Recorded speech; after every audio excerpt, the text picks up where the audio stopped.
students, how are you all? So this is a fifth video of your chapter syntax.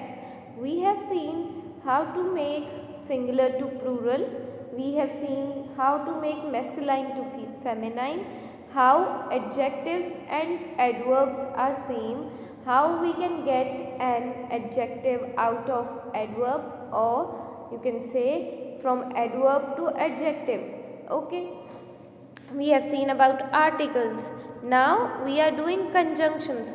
जैसे कि मैंने आपको बोला, this chapter is you can say a revision of all the chapters till we have done.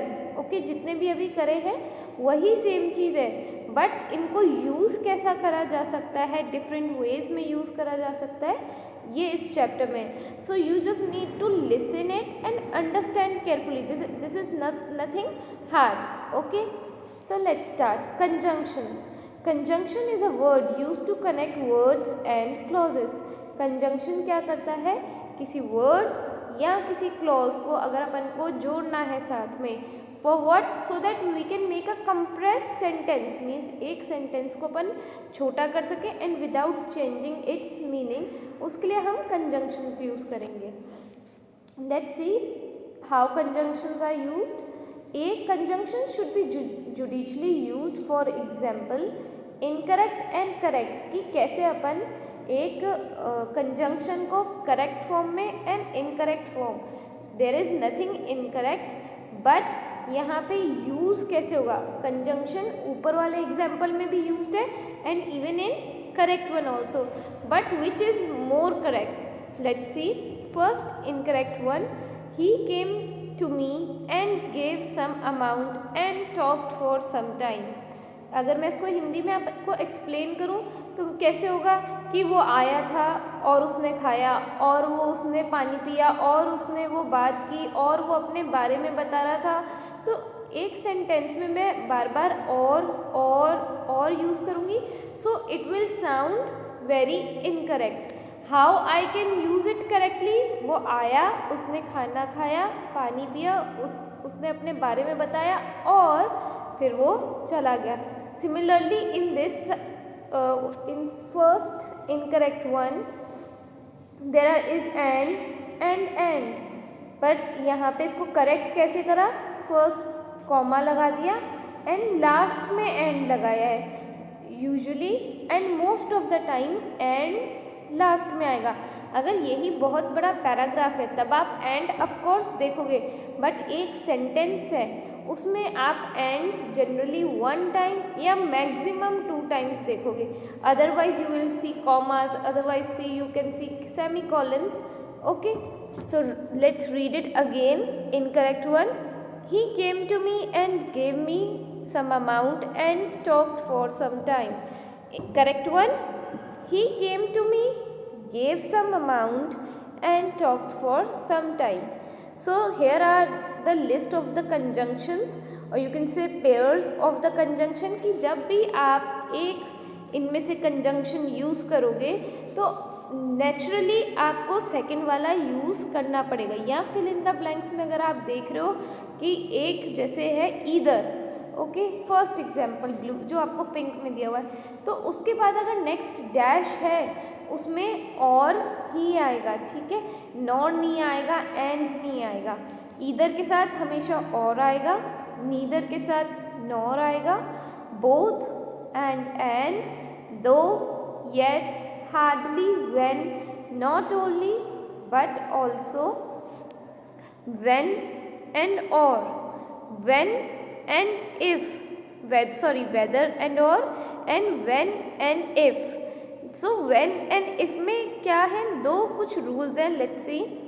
here use of then is place of comma.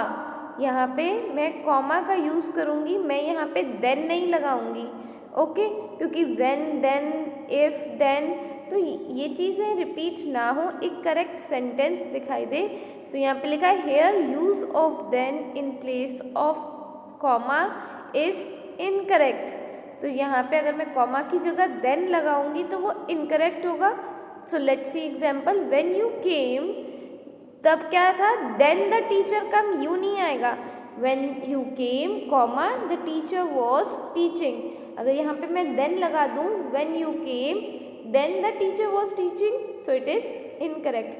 if के साथ भी then नहीं आएगा.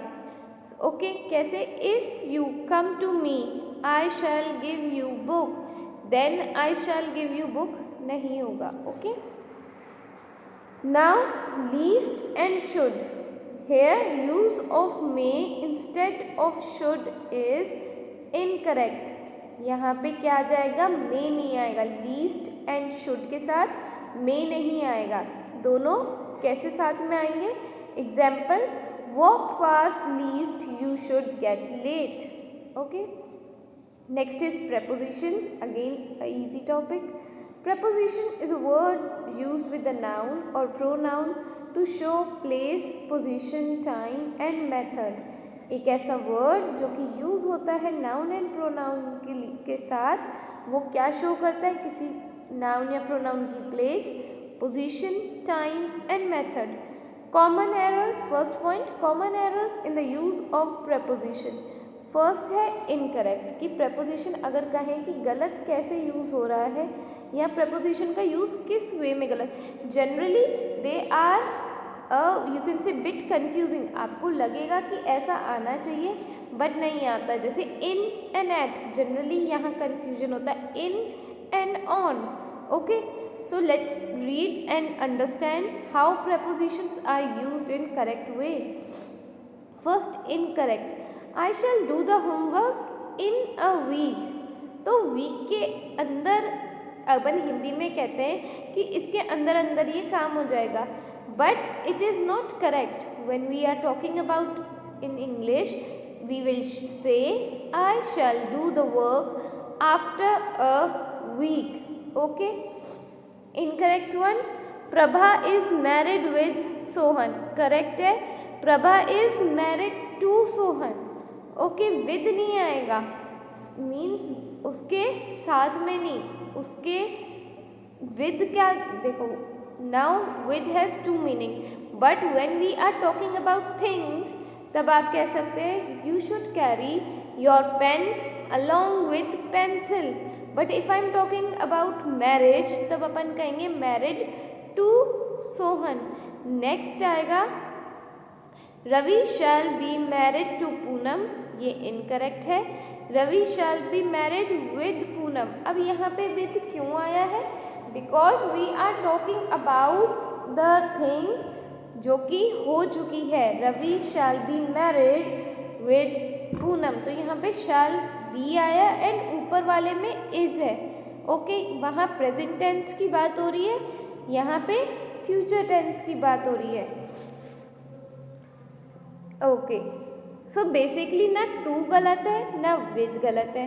ओके बस जब अपन को सेंटेंस यूज में करना है we should know what preposition we should use. Next है incorrect. It is 3 in my watch. It is 3 by my watch. Next incorrect. Open the last page. Open at the last page. I prefer tea than coffee. And ये वाला अपन ने पढ़ा था कि then की जगह to use होता है प्रेफर एंड किस वर्ड के साथ? प्रेफरेबल के साथ. If I am using prefer word this and preferable, okay तब मैं टू का यूज़ करूँगी, देन का यूज़ इज़ रॉन्ग. ये अपन ने पहले लास्ट वीडियो में देखा है. In fourth video you can C. So in third video. So let's see the correct one. I prefer tea to coffee. Now let's come to the position of the preposition. कि preposition आपको generally sentence में कहाँ दिखेगी? First A point. A preposition usually precedes its object. For example, he came from Bangalore. Preposition will precedes its object. Object पहले आएगा, precedes आगे, preposition आगे होगी. जैसे इसमें आपका ऑब्जेक्ट था ही एंड केम फ्रॉम, तो फ्रॉम क्या था? प्रपोजिशन. नेक्स्ट है in the following cases the preposition follows object. When interrogative pronoun is used, what are you looking at. अब यहाँ पे क्या है, अब वो ऑब्जेक्ट को फॉलो करेगा। फॉलो मीन्स अब object will be you can say in sentence secondary, first आप प्रेपोजिशन देखोगे। Okay, now let's see what are you looking at. Okay, next है when relative pronoun is use, sometime the relative pronoun is understood. For example, अब यहाँ पे again जो relative pronoun है जिससे relation दिखाया जाएगा, किसी भी नाउन या प्रोनाउन या किसी ऑब्जेक्ट का रिलेशन किसी प्रोनाउन से दिखाया जाएगा, वो अंडरस्टूड होगा। How, this is the book that you were waiting for. Next है in the sentences when the noun of the time and place is used, the preposition for, from and in are often omitted। जब भी आप किसी noun की time place के बारे में use कर रहे हो तो जो preposition है वो हमेशा हट जाती है। फॉर, फ्रॉम, इन ये नहीं देखोगे आप। ओके, कब नहीं देखोगे, जब किसी सेंटेंस में नाउन के टाइम, कोई प्लेस, ये सब यूज हो रहा है, time and place. For example, he came here last year. For last year नहीं आएगा, फ्रॉम लास्ट ईयर नहीं आएगा, इन लास्ट ईयर नहीं आएगा, जस्ट यहाँ पे आ रहा है ही केम हेयर लास्ट ईयर। अब यहाँ पे अगेन ऑब्वियस है कि यहाँ पे हेयर मीन्स इधर की ही बात हो रही है। नेक्स्ट है the correct use of preposition, कि कैसे यूज होना चाहिए। The following words usually take the preposition of, after. यहाँ पे जो प्रेपोजिशन ओ एफ एफ है, जितने भी आप पिंक लेटर्स देख रहे हो, ऑफ, एट, बाय, आफ्टर, जितने भी वर्ड्स हैं, इन ये सब प्रेपोजिशन है। और ये कैसे यूज होती है, come off, see off, fall off, pass off. तो आप जनरली इनको क्या देखोगे कि ऑफ वर्ड है, इन सारे वर्ड्स के बाद में आता है। नेक्स्ट है the following words usually take the preposition at, after. अब इन जितने भी सारे वर्ड्स हैं, एट अगेन इन सब के बाद में आएगा। जैसे knock at door, you should knock at door. Third है the following words usually take the preposition by, after. Means जो बाय प्रेपोजिशन है वो जनरली इन वर्ड्स के बाद में आता है। Near by, close by, abide by, hard by. So if I say where do you live, तो आप कहोगे just near by this lane. Next, the following words usually take preposition after, कि इन वर्ड्स के बाद आप आफ्टर प्रेपोजिशन का use करोगे। Next, the following words usually take the preposition upon, इन सारे वर्ड्स के बाद में आप अपॉन देखोगे। जैसे look upon, down upon. Okay, now sixth one, the following words usually take preposition into. अब यहाँ पे इनटू आएगा इन वर्ड्स के बाद में, आफ्टर मीन्स बाद में। Seventh is the following words usually take the preposition in, after. ये जितने भी वर्ड्स आपको दिए हुए हैं, इनके बाद में आप इन साथ में देखोगे। अब मैं ये नहीं कह रही कि इनके जस्ट बाद इन आएगा, बट माइट बी एक वर्ड छोड़ के इन आ सकता है या इनके साथ में आ सकता है। जैसे if I say take in, pride in, backward in, but backward के साथ इन नहीं आ सकता। यहाँ पे डेफिनेटली अपन को एक सेंटेंस फ्रेम करना पड़ेगा। He moved his car backward in the garage. Okay. Eighth point is the following words usually take the preposition from, after. इन सारे words के बाद में आप from देखोगे। And again I am repeating, इनके जस्ट बाद में from नहीं होगा, माइट बी सेंटेंस में, बट इतना होगा कि ये वर्ड्स आपको पहले दिखाई देंगे और जो preposition है वो आपको बाद में दिखाई देंगे।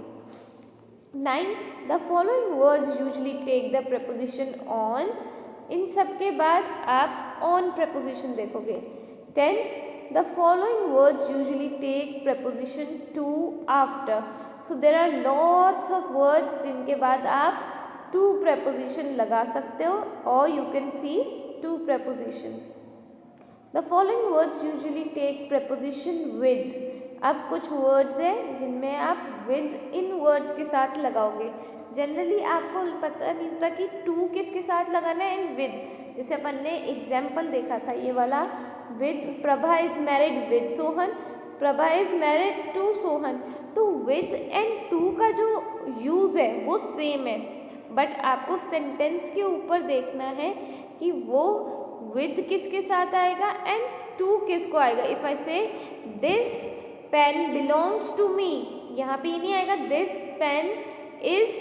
अगर मैं कहूँ this pen is with me तो अगेन मैंने विद का भी यूज़ करा.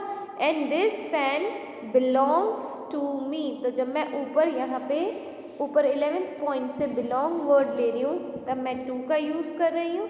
एंड सेम इस वर्ड के साथ अगर मैं कहूँ इफ आई से here okay so there is simply I इधर यहाँ पे कोई वर्ड नहीं है. सिंपली जैसे मैंने आपको एग्जाम्पल दिया this pen is with me, this pen belongs to me. जैसे ही मेरा सेंटेंस चेंज होगा मेरा preposition चेंज होंगे. 12th, the following words usually take the preposition over. Cry over means उसके ऊपर. अब up नहीं आएगा, अपन किसी के ऊपर नहीं रो सकते. अपन ये कह रहे हैं इसकी वजह से रो रहे हैं या फिर कोई मिस हैपनिंग हो जाए तो उसके कह रहे हैं कि उस चीज़ के ऊपर रो रहे हैं. अब ऊपर मीन्स अप नहीं आएगा, that means over. I am crying over my you can से result. Okay. 13th is the following words usually take the preposition for. इन सारे words के बाद में आप for देखोगे. ओके. हिंदी अगर आप हिंदी से इंग्लिश कन्वर्ट करोगे तो वहाँ पे स्लाइटली डिफरेंट होगा. जैसे कि मैंने कहा लास्ट वाले एग्जाम्पल में अगर मैं कह रही कि हम इस चीज़ के ऊपर रो रहे हैं तो इट डजेंट मीन्स कि उसकी चीज़ के कोई भी थिंग हो सकती है और यू कैन से कोई भी एब्स्ट्रैक्ट नाउन हो सकता है. ओके. तो एब्स्ट्रैक्ट नाउन के ऊपर नहीं हो सकता, इसलिए बताने के लिए वी विल यूज़ ओवर. तो मैं ये कह सकती हूँ I am crying because over my friend sadness. आज मैं रो रही हूँ क्योंकि मेरी फ्रेंड सैड है या उसकी वजह से. So in these cases I am using the over preposition. So this is the end of this chapter. I hope you enjoyed it. This is very creative one. You can make different sentences. You have got so many sentences, so many words in grammar book, even in your textbook. You can see these. Okay. Thank you so much for listening. Do repeat it twice or thrice. You just need to read it carefully this chapter twice or thrice. 2 से 3 बार आप read करोगे आपको easily समझ में आएगा. That's my promise. Thank you so much. Take care.